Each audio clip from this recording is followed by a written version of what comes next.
I'm going to talk about a hot topic today I'm sure some of you have thought about, legalization of marijuana for medical purposes. I think it should be legal in every state.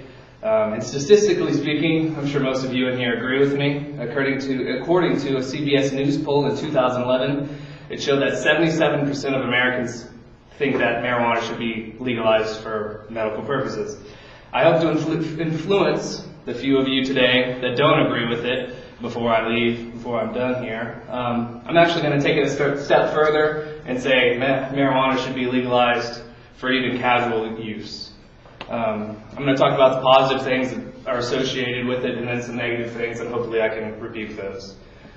Medical marijuana offers a long list of positive health benefits according to NORML.org, normal.org. Some of these include pain relief, particularly of neuropathic pain, nausea, spasticity, glaucoma, and movement disorders. Marijuana is also a powerful appetite stimulant, specifically for patients suffering from HIV, the AIDS wasting syndrome, or dementia.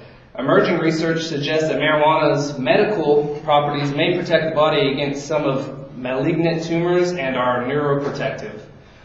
Currently, more than 60 U.S. and international health organizations support granting patients immediate use of marijuana for medical purposes. Marijuana is far less dangerous than alcohol or tobacco. Around 50,000 people die each year from alcohol poisoning. Similarly, more than 400,000 deaths each year are the cause of tobacco. By comparison, marijuana is non-toxic and you cannot die by overdose. A study presented in 2006 found no evidence that marijuana smokers had higher risks of rates of lung cancer. Study author Dr. Darnold P. Tashkin stated in the Washington Post, no association at all and even a suggestion of some protective effects between marijuana use and lung cancer exists. The gateway drug theory. There is very little, this is according to drugwarfacts.org, there is very little remaining evidence of any casual gateway effects, for example, even if some soft medium drugs, cannabis being considered thus, and could somehow be established completely. The true casual link with hard drugs, crack, heroin, and meth, is found to be very small. Reducing the penalties for marijuana has virtually no effect on either choice or frequency of the use of alcohol or illegal, harder drugs such as cocaine. That's according to Connecticut Law Review Commission. According to normalagain.org, for those of you who think legalization would, well, this is what I'm saying, but here comes the quote, sorry about that. For those of you who think legalization would lead to more users, according to normal.org, this policy, generally known as legalization, exists on various levels in a handful of European countries, like the Netherlands and Switzerland, both of which enjoy lower rates of adolescent marijuana use than the U.S. According to the National Academy of Science, in some there is little evidence that decriminalization of marijuana use necessarily leads to a substantial increase in marijuana use. And then a big point is money.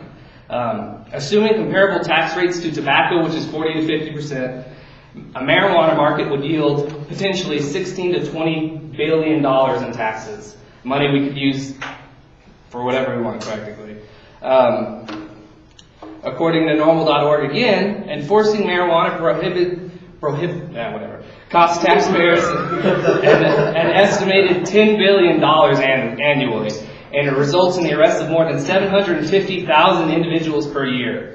Far more than the total number of arrestees for all violent crimes, including murder, rape, robbery, and aggravated assault.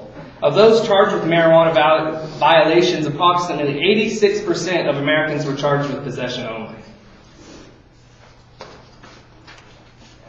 In conclusion, it would seem that there are numerous positive outcomes from the legalization of marijuana and very little negative ones. I'm going to close with a quote from the British Journal of Psychiatry, which says, the available evidence suggests the removal of the against possession itself does not increase cannabis use. The prohibition inflicts harm directly and is costly. Unless it can be shown that the removal of criminal penalties will increase the use of harmful drugs, which I talked about that it didn't, it is difficult to see what society gains.